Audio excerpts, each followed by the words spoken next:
नमस्कार, आप देख रहे हैं न्यूज CGNN नेटवर्क और आपके साथ मैं हूं सीमा। चलिए अब रुक कर लेते हैं छत्तीसगढ़ से जुड़े कुछ खास खबरों का।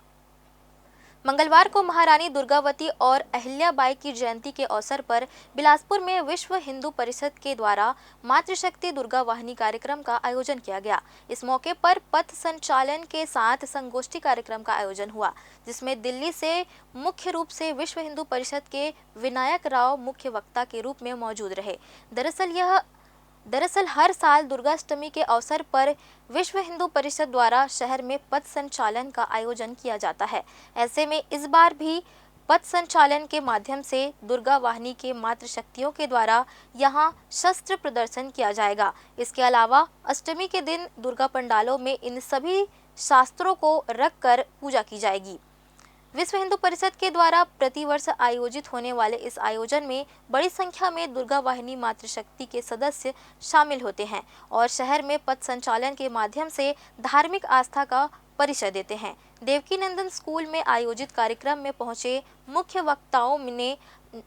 वक्ताओं ने भी अपने उद्बोधन में उपस्थित सभी मातृशक्तियों को इस कार्यक्रम का उद्देश्य बताया। रानी बनकर आई, रानी बनकर आते समय दलपत शाह के 2 साल के बाद दुगुनी सेना लेकर बाज बहादुर ने फिर से आक्रमण किया और उस समय गढ़ा मंडला की सेना ने ऐसा पराक्रम किया कि बाज बहादुर की आधी सेना अल्लाह के पास चली गई। नवरात्रि के समय दुर्गाष्टमी में दुर्गा वाहिनी की बहनों का पथ संचलन का कार्यक्रम होता है प्रतिवर्ष, और यह कार्यक्रम इस वर्ष विशेष रूप से किया जा रहा है क्योंकि रानी दुर्गावती का 500वां जयंती वर्ष है ये, और रानी अहिल्याबाई होलकर इनका 300वां जयंती वर्ष है। तो ये दोनों भारत की वीरांगना है, तो इनको हम लोग समर्पण देने के लिए रानी दुर्गावती मान वंदना पथ संचलन यात्रा अभी निकाल रहे हैं, जिसमें आज हमारी बहनें नगर का भ्रमण करेंगी अस्त्र शस्त्र के साथ, और एक अनुशासन में उनको सम्मान देते हुए आज नगर में भ्रमण करते हुए वापस ही आएंगी मान वंदना पथ संचलन के द्वारा। दुर्गाष्टमी के अवसर पर भी कुछ आयोजन है क्या? दुर्गाष्टमी के दिन क्या होता है कि हम लोगों में पूरे नवरात्रि में शस्त्र पूजन आयोजित होता है। हम जो हिंदू लोग अपने घरों में रखे अस्त्र शस्त्र का पूरी नवरात्रि में इस शक्ति आराधना के पर्व में पूजन करते हैं। तो दुर्गाष्टमी के दिन विशेष रूप से हर देवी पंडाल में अस्त्र शस्त्र का पूजन किया जाएगा। मां शक्ति का पर्व नवरात्र में चारों ओर भव्य दुर्गा पंडाल आकर्षण का केंद्र बना हुआ है। इसमें राजकिशोर स्मृति वन के पास 4 धाम में से एक धाम बद्रीनाथ का भव्य पंडाल बनाया गया है। पंडाल में मां दुर्गा 3 रूपों में विराजमान है। कैलाश धाम समिति के कार्यकर्ता ने बताया कि 4 धाम की यात्रा से प्रभावित होकर शहरवासियों को इसके स्वरूप को दिखाने निश्चय किया गया था। इसी के तहत पिछले बार केदारनाथ की थीम पर पंडाल बनाया गया था। इस बार बद्रीनाथ को भव्य पंडाल के रूप में दिखाया गया है। गली बार गंगोत्री फिर यमुनोत्री का स्वरूप पंडाल के रूप में दिया जाएगा। ये कैलाश धाम नवदुर्गोत्सव समिति का 19वां वर्ष है। 2021 में हम 3 या 4 सदस्य हम लोग चारों धाम घूमने गए हुए थे। तो हम इसके पहले जो बना था केदारनाथ बना था, ये बद्रीनाथ बना हुआ है। अपन प्रयास कर रहे हैं कि आने वाले साल में गंगोत्री बनाए। पूरे शहर वासियों को हम चाहते हैं कि चारों धाम की यात्रा यहाँ करवाएं। ये माता रानी का ये 3 रूप है, श्री महाकाली, महालक्ष्मी और महासरस्वती के रूप में हमने माता रानी की मूर्ति को विराजमान किया है। हर वर्ष की भांति इस वर्ष भी बिलासपुर में विजयादशमी के दिन पुलिस मैदान में रावण दहन कार्यक्रम की तैयारियां शुरू कर दी जा चुकी हैं। आपको बता दें कि नगर निगम का रावण दहन कार्यक्रम बेहद ही भव्य रहता है। पुलिस मैदान में रावण दहन का कार्यक्रम देखने के लिए शहर के साथ ही ग्रामीण क्षेत्र से भी लोग पुलिस मैदान पहुंचते हैं। विजयादशमी पर्व तैयारी निगम प्रबंधन द्वारा शुरू कर दी जा चुकी है। मिली जानकारी के मुताबिक इस बार भी निगम के रावण का कद 50 फीट से ऊपर रहेगा। पुलिस मैदान में होने वाले रावण दहन कार्यक्रम में लोगों की सुरक्षा व्यवस्था और आने जाने का मार्ग सुनिश्चित करने के लिए बिलासपुर पुलिस अधीक्षक रजनेश सिंह पुलिस ग्राउंड का जायजा लेने आज मैदान पहुंचे थे, जहां उन्होंने पुलिस विभाग के अधिकारियों को उचित व्यवस्था मुहैया कराने के निर्देश भी दिए हैं। साथ ही साथ रावण दहन स्थलों में भरपूर पुलिस बल रखने की जानकारी भी दिए हैं।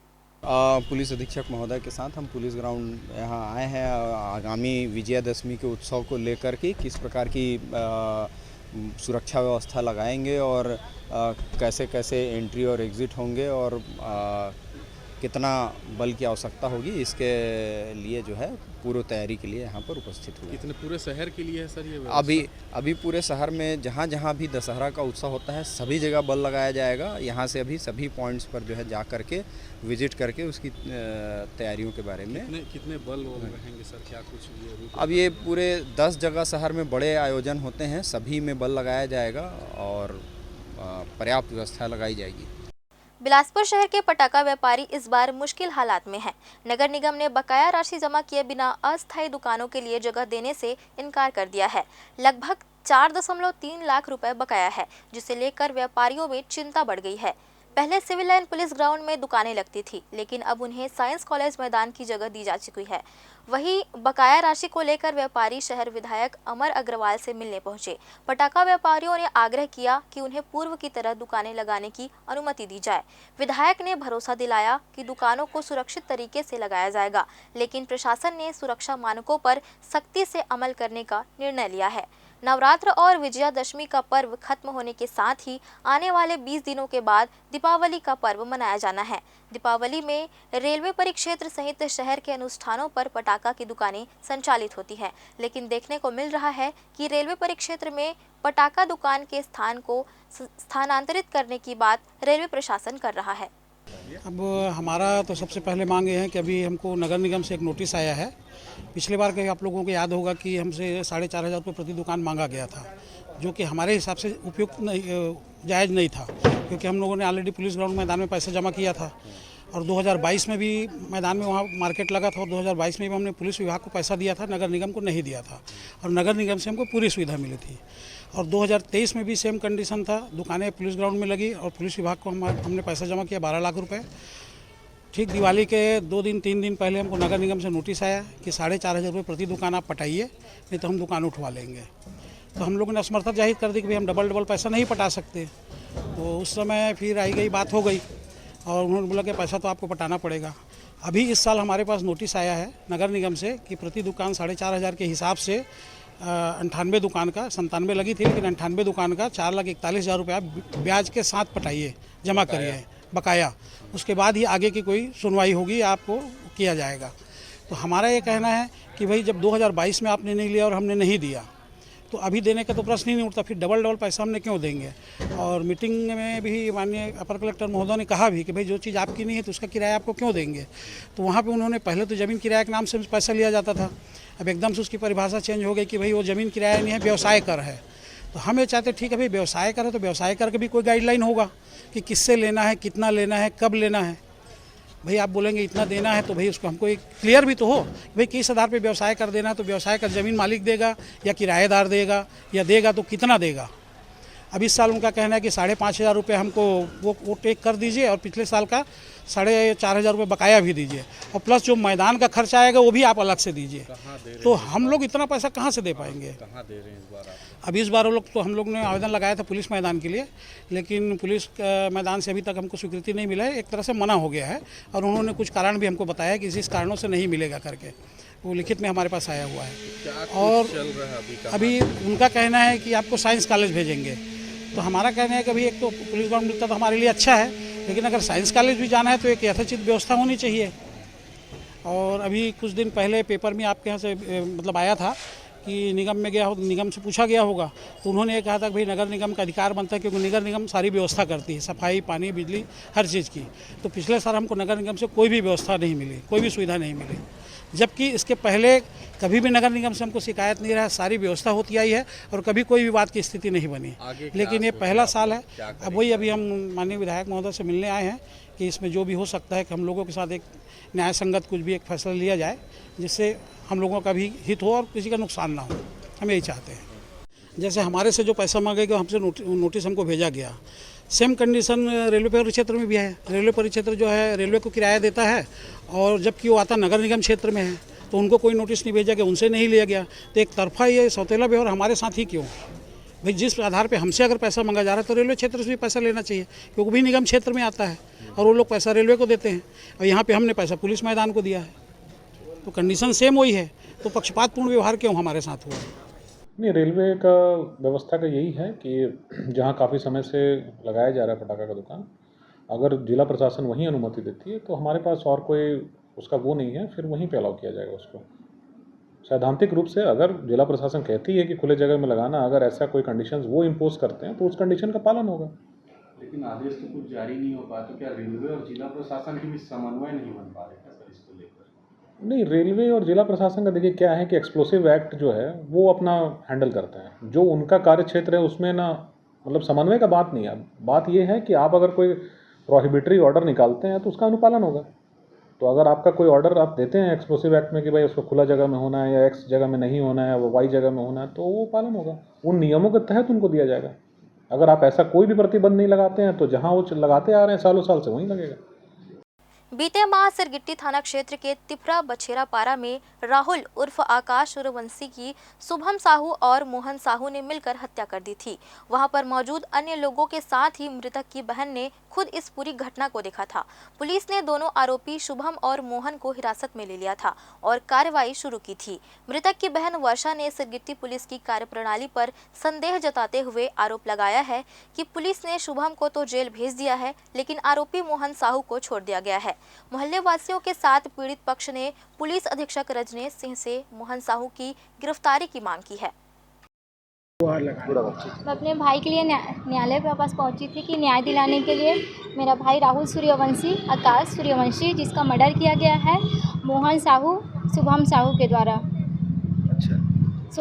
शुभम साहू को ले गए हैं, थाने अंदर है वो, लेकिन मोहन साहू को छोड़ दिए गए हैं। इस वजह से हम उनके लिए मांग करने आए कि उसको भी कड़ी से कड़ी सज़ा होनी चाहिए, मेरे भाई को न्याय दिलाया जाए।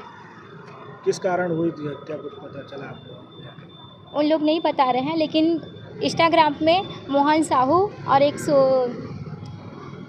सूरज करके एक लड़का है और शुभम साहू, ये तीनों हमेशा इंस्टाग्राम में एक हफ्ते से उसके लिए टॉर्चर कर रहे थे। तुम लोग नया गाड़ी लिए हो, इस वजह से तेरा तेवर बदल गया है बोल के, और वो अपने काम पे निकला था। और वो दोनों लड़का मोहन साहू और शुभम साहू हमारे घर के पीछे एक स्कूल फर्नीचर बनाते वगैरह हैं, वहाँ से उसको जाते हुए देख के पीछे से इन लोग गए हुए हैं। मोहन साहू पीछे से पकड़ा हुआ है और शुभम साहू ने चाकू से मारा है। और इस बात को जाके हम टीआई के पास बोले हैं, तो टीआई बोला फैमिली मेम्बर से हम आपका गवाही नहीं ले सकते, कुछ अदर व्यक्ति को लेके आइए बोल के। तो वहाँ जो देखे हैं उनको भी लेके गए। अभी हम लोग को एक हफ्ते से ऊपर हो गया, लगातार हम जा रहे हैं उनके लिए, मांग कर रहे हैं कि उसको पकड़ के लाया जाए बोल के, उसकी भी कड़ी कार्रवाई हो जाए, लेकिन इसके कोई ध्यान नहीं दे रहा है। एसपी ने क्या कहा, कुछ पता? आपसे मुलाकात हुई क्या एसपी साहब से? नहीं, वो चले गए, आए तब। ने क्या लिखा है उसमें, ज्ञापन कुछ दिया है, क्या कहा है उसमें? हाँ, ज्ञापन दिए है कि मोहन को भी कड़ी से कड़ी सज़ा होना चाहिए। और जिस दिन हम लोग एफआईआर दर्ज कराने गए थे तो उन लोग को नंगपुरा से दोनों को साथ में पकड़े थे और रात भर दोनों को रखे भी थे। और सुबह बोले हम लोग को टीआई के गवाही लेके आइए, तब हम जाके मानेंगे बोलकर गवाही लेके गए, तब तक उसको छोड़ दिए थे मोहन को। ये 4/9/2024 की घटना है। तिफरा के एक सूर्यवंशी लड़का जो मजदूरी करता है, उनके माँ भी नहीं है, पिता भी नहीं है, और वो मजदूरी करने जा रहा था तो उन्हीं के मोहल्ला के 2 साहू समाज के लड़कों ने, जो पहले से उनसे रंजिश रखते थे, उन्होंने उनको रोके। एक जो मोहन करके लड़का है उनको पीछे से पकड़े और उसका क्या नाम है, शुभम ने उनको चाकू से वार किया। उस समय 2-3 लड़के उनको देखे, उन्होंने चिल्लाए, फिर ये भी आवाज़ सुने तो ये भी दौड़ते गए, ये भी देखी, और इस बात की शिकायत थाना में किया गया। दोनों को अरेस्ट किया गया, लेकिन मोहन लड़के को छोड़ दिया गया। इसी के संबंध में टीआई से भी मिले, आज यहाँ भी मिले। हमारा कहना ये है कि आज बड़े पैमाने पर इस तरह से जगह जगह लोग चाकूबाजी कर रहे हैं, इस तरफ मर्डर कर रहे हैं, जिससे कि पूरे शहर का स्थिति वातावरण अशांत है। हम इसी बात को श्रीमान एसपी जी को हम बोलने वाले थे कि भाई आज अगर इस तरह के घटनाओं को कंट्रोल नहीं किया जाएगा, इस पर त्वरित कार्रवाई नहीं की जाएगी, अपराधियों को इस तरह खुला छोड़ दिया जाएगा, तो कल जनमानस अशांत रहेगा। ये हमारी मांग है सरकार से भी और यहाँ के पुलिस प्रशासन से कि ऐसे लोगों के ऊपर कड़ी से कड़ी कार्रवाई होनी चाहिए और त्वरित कार्रवाई होनी चाहिए। आज गरीब महिलाएं इधर न्याय की गुहार लेके आई हुई हैं, कई बार थाना गए हैं, लेकिन किसी भी प्रकार से ऐसा सुनवाई नहीं होने से अपराधियों के हौसला और बढ़ते जाएगा। इसलिए हम प्रशासन से मांग करते हैं कि इस पर तत्काल कार्रवाई हो और इस तरह की घटना के ऊपर तत्काल कार्रवाई होना चाहिए, जिससे कि शांति और अमन चैन सुरक्षित रहे। मैं देव कुमार कनेरी एडवोकेट और बहुजन समाज पार्टी का पूर्व प्रदेश महासचिव हूँ और सूर्यवंशी समाज के जिला का मैं संरक्षक हूँ। फिलहाल इस बुलेटिन में इतना ही। अगले बुलेटिन में फिर होगी मुलाकात, तब तक के लिए दीजिए इजाजत। धन्यवाद।